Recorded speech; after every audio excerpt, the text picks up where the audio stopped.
السلام علیکم ورحمۃ اللہ وبرکاتہ۔ الحمدللہ رب العالمین والصلاة والسلام علی سید المرسلین نبینا محمد وعلی آلہ وصحبہ اجمعین، اما بعد۔ محترم معزز ساتھیوں، حرام چیزیں جنہیں معمولی سمجھ لیا گیا، آج 15ویں دن رمضان کے 1447 ہجری کا یہ سبق، اس کے اندر پہلا عنوان ہے جوا کھیلنا۔ اللہ تعالیٰ نے سورۃ المائدہ آیت نمبر 90 میں فرمایا، اے ایمان والو، شراب، جوا، بت اور قرا، تیر، گندی قرا اندازی کے لیے جو اس وقت تیر کے ذریعے وہ لوگ معلوم کرتے تھے، یہ ساری باتیں گندی ہیں اور شیطانی کام ہیں، ان سے بالکل الگ رہو تاکہ تم کامیاب و کامران ہو جاؤ۔ اس آیت کے اندر اللہ رب العالمین نے شراب، بتوں اور فال کے جو تیر ہوتے ہیں، فال نکالنے کے لیے تیر استعمال کرتے ہیں، ان کے ساتھ ساتھ جوا کو بھی ذکر کرتے ہوئے فرمایا کہ یہ گندے ہیں، شیطانی کام ہیں اور کامیاب ہونے کے لیے ان سے الگ رہنا ضروری ہے۔ اب جو آدمی جوا کھیلتا ہے، کسی بھی طریقے سے جوا میں حصہ لیتا ہے، تو وہ اپنے آپ کو کامیابی سے دور رکھ رہا ہے۔ زمانہ جاہلیت کے لوگ جوا کھیلتے تھے اور ان کے ہاں جوے کی سب سے مشہور شکل یہ تھی کہ 10 آدمی اونٹ کی خریداری میں برابر کے شریک ہوتے، پھر تیروں کے ذریعے قسمت آزمائی کرتے، اور یہ ان کے ہاں قرا اندازی کی ایک معروف شکل تھی، جس کی بنا پر اس اونٹ میں سے 7 آدمیوں کو تو مختلف حصے مل جاتے اور 3 آدمیوں کو کچھ نہ ملتا۔ جیسے یہاں ایگزٹ جانے والے کچھ بھائیوں کے بارے میں خبر ملی کہ اب ان کے پاس فریج ہے، چولہا ہے اور دوسری کچھ ایسی قیمتی چیزیں ہیں، مارکیٹ میں لا کے بیچنا چاہتے ہیں، بہت کم داموں میں وہ چیز بکتی ہے، تو کیا کرتے ہیں، بھائی 10 روپے 10 ریال 10 ریال جمع کرو، جس کے نام قرا آئے گا اس کو واشنگ مشین مل جائے گی۔ یہ بھی جوے کی شکل ہے، سمجھ میں آئی بات؟ یہ بھی جوے کی شکل ہے۔ آج ہمارے موجودہ دور میں مختلف شکلیں اس کی رائج ہیں، ان میں بڑی مشہور لاٹری، اور یہاں بہت سارے کمانے والے لوگ تھائی لینڈ لاٹری کے نام سے اور دوسرے کیا لاٹریوں میں اپنی قسمت آزمائی کرنا چاہتے ہیں، لیکن جانتے نہیں ہیں کہ لاٹری کی مختلف شکلیں یہ سراسر حرام میں داخل ہوتی ہیں۔ اس میں کم سے کم ہلکا سا جو درجہ ہے، کئی اس کے ہیں الگ الگ اسٹیج شکلیں اس کی، ان میں سے ایک 5 روپے 10 روپے خرچ کر کے کوئی ٹکٹ خریدتے ہیں، پھر یا کوئی نمبر خریدتے ہیں اور ان نمبروں کی بنیاد پر لاٹری نکلتی ہے۔ نمبر خریدیں اور ان نمبروں کے پیچھے، جس نمبر کے پیچھے کوئی سامان ہوگا تو اس کو وہ سامان ملے گا، تو اس طرح سے کسی ایک آدمی کو چیز ملتی ہے۔ اور بعض دفعہ اول، دوم، سوم، فرسٹ، سیکنڈ، تھرڈ، اس طرح کے کچھ اس میں سے نکالے جاتے ہیں، پیسے تو بہت سارے جمع کر لیے جاتے ہیں، کسی 1-2 آدمی کو ہی فائدہ دیا جاتا ہے۔ اب لوگ اس لاٹری کا کچھ بھی نام رکھ لیں، جیسے کچھ لوگ، ارے بھائی اس میں پبلک کا بڑا فائدہ ہو رہا ہے، 10 روپے میں آدمی کو چیز مل رہی ہے، اس طرح سے سوچتے ہیں، لیکن حقیقت میں کئی لوگوں کے 10 روپے 10 ریال ضائع اور برباد بھی ہو رہے ہیں، اس کی طرف توجہ نہیں جاتی۔ اسی طرح کوئی سامان خریدنا اور اس کے اندر کی چیز نامعلوم ہو، بند لفافہ ہے، یہ لیجئے 100 ریال میں خرید لیجئے، ہو سکتا ہے اس کے اندر آپ کے لیے 500 کی چیز نکلے، 1000 کی چیز نکلے، ممکن ہے کہ کچھ بھی نہ نکلے، سمجھ رہے بات؟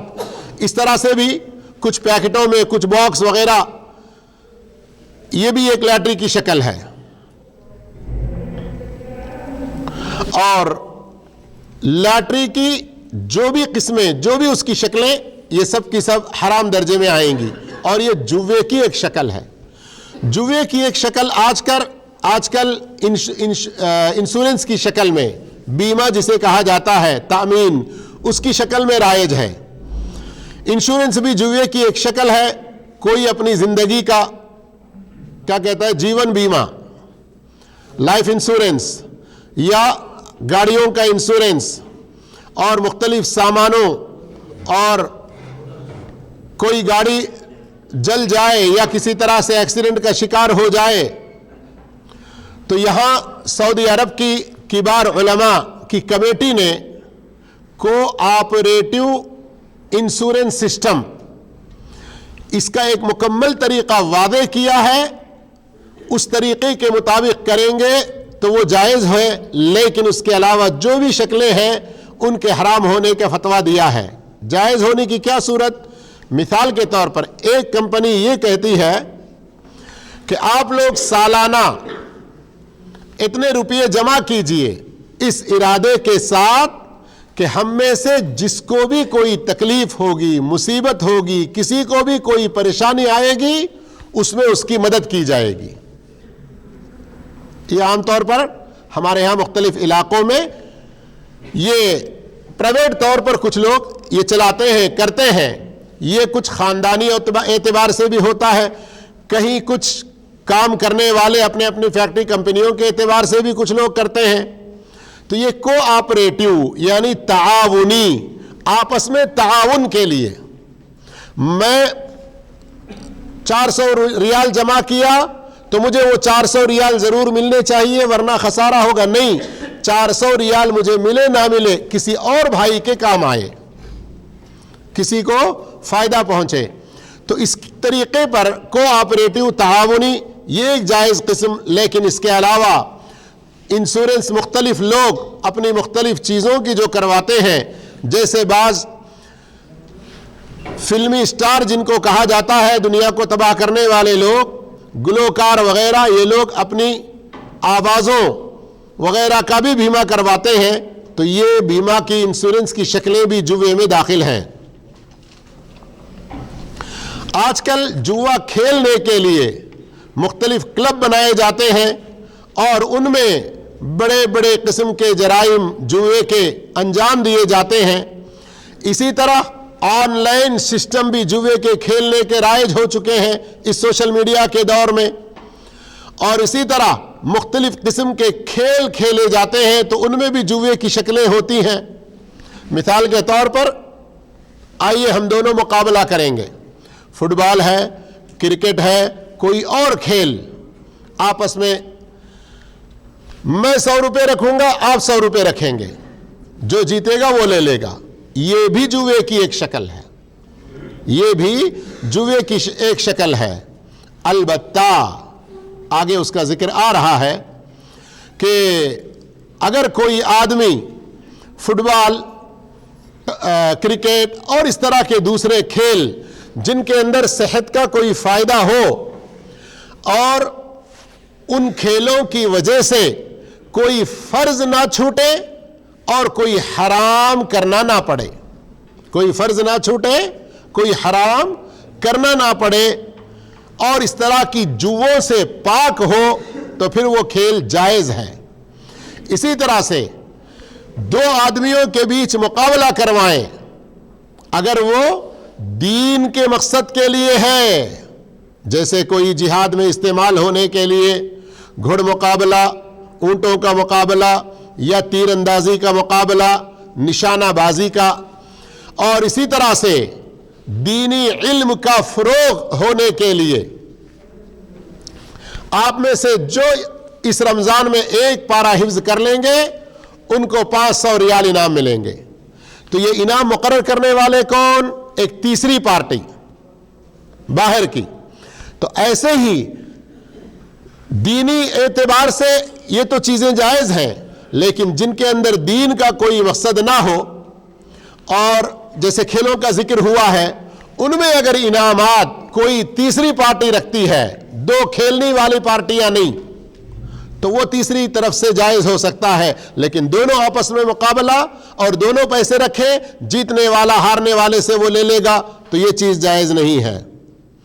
اسی طرح وہ مسابقہ, وہ مقابلہ جائز نہیں ہے جو حرام تک پہنچنے کا ذریعہ بنتا ہے. جیسے ہمارے ہاں کچھ لوگ مقابلہ حسن میں حصہ لیتے ہیں, یا باکسنگ کا مقابلہ جس میں چہروں پر بھی خوب مارا جاتا ہے, یا پھر سینگ والے بکروں کا مقابلہ, یا مرغوں کا چاہے مرغوں کو آپس میں ایسے ہی لڑائیں یا ان کے پنجوں میں چھری وغیرہ باندھ کر لڑوائیں، یہ ساری قسم کے کھیل حرام ہیں، ایسے مسابقے جائز نہیں ہیں۔ اب آئیے چوری کے بارے میں بھی اسلام میں کس قدر یہ حرام ہے، کیا کیا چیزیں چوری میں داخل ہوتی ہیں، ذرا سمجھنے کی کوشش کرتے ہیں۔ اس سے پہلے سورہ مائدہ آیت نمبر 38 پر غور کیجئے۔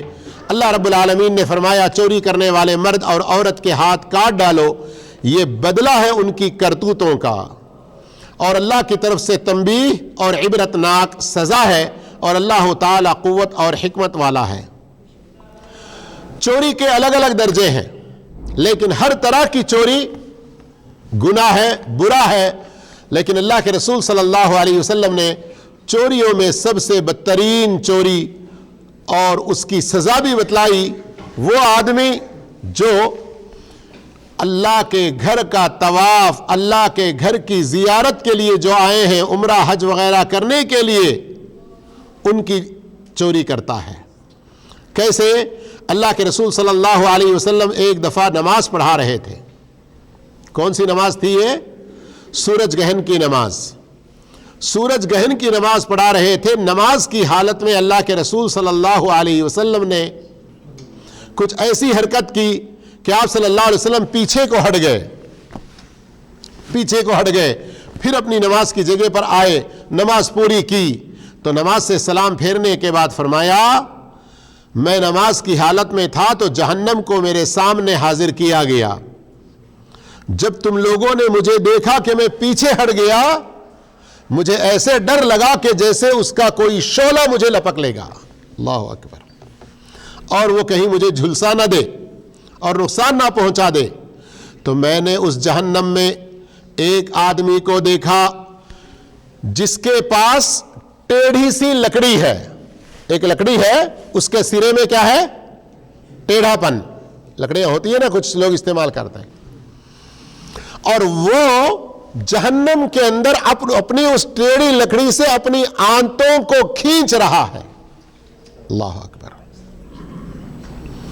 اس کا جرم کیا تھا؟ اس کا جرم یہ تھا کہ طواف کرنے والوں کے ساتھ طواف کرتا رہتا اور لوگوں کے کسی سامان میں اپنی اس لکڑی کو پھنسا دیتا۔ اب اگر وہ سامان والا چونک جاتا، دیکھ لیتا، تو کہتا معذرت کے ساتھ پتہ نہیں کیسے لگ گئی، اور اگر وہ انجان ہوتا تو چپکے سے اس کی اس چیز کو چرا لیتا۔ تو اس کو اس طرح کا بھیانک، اس کے اس بھیانک جرم کی وجہ سے یہ بھیانک سزا اللہ کے رسول صلی اللہ علیہ وسلم کو سورج گہن کی نماز کے دوران دکھایا گیا ہے۔ اللہ ایسی برائیوں سے بچا کے رکھے۔ اسی طرح چوریوں میں ایک بدترین چوری پبلک کی چوری ہے، پبلک، حکومت کی، عوام کی، جیسے پبلک کرنٹ وغیرہ ہے اور حکومت نے پبلک کے لیے، عوام کے لیے، یا کوئی صاحب خیر عوام کے فائدے کے لیے، اب مثال کے طور پر یہاں مسجدوں میں ہم لوگ دیکھتے ہیں کہ صاحب خیر پانی کے کارٹون لا کے رکھ دیتے ہیں، گاڑی والا آ کر پانی کا کارٹون اتارا، ایک آدمی آیا ایک کارٹون اٹھا کے لے جانے لگا، تو وہاں ایک آدمی نے کہا کہ بھئی یہ غلط ہے، حرام کر رہے ہو تم۔ کہا نہیں، یہ تو ہمارے پینے کے لیے ہی تو لا کے رکھ رہے ہیں۔ سمجھے بات؟ کیسے شیطان وسوسہ ڈال رہا ہے۔ بھئی مسجد میں نماز کے لیے تم آتے ہو تو اس وقت جب مسجد میں رہو، تمہیں پیاس لگے، ایک بوتل دو بوتل پینے کی اجازت ہے، یہ نہیں کہ لے جا کر ایک کارٹون اپنے کمرے میں رکھ لو۔ یا نماز کے لیے آئے ہو، 4 5 بوتل ادھر ادھر جیبوں میں سارے بھر کے لے جا کے اپنے روم میں جمع کر کے رکھو۔ سمجھ میں آ رہی بات؟ پبلک کا جو مال ہوتا ہے، پبلک کے فائدے کے لیے جو رکھا گیا ہے، ایک آدمی اپنا قبضہ اس میں جمانے کی کوشش کرے تو یہ بھی بہت بڑی غلطی ہے۔ کیوں؟ کل قیامت کے دن یہ شخص حاضر ہوگا، پوری قوم، پوری پبلک اس کے خلاف دعویٰ کرے گی۔ اسی طرح سے چوریوں میں بدترین اور بہت ہی بری چوری یہ بھی ہے کہ کچھ لوگ یہ سمجھتے ہیں کہ کافروں کا مال چوری کرنا جائز ہے اس لیے کہ وہ کافر ہیں.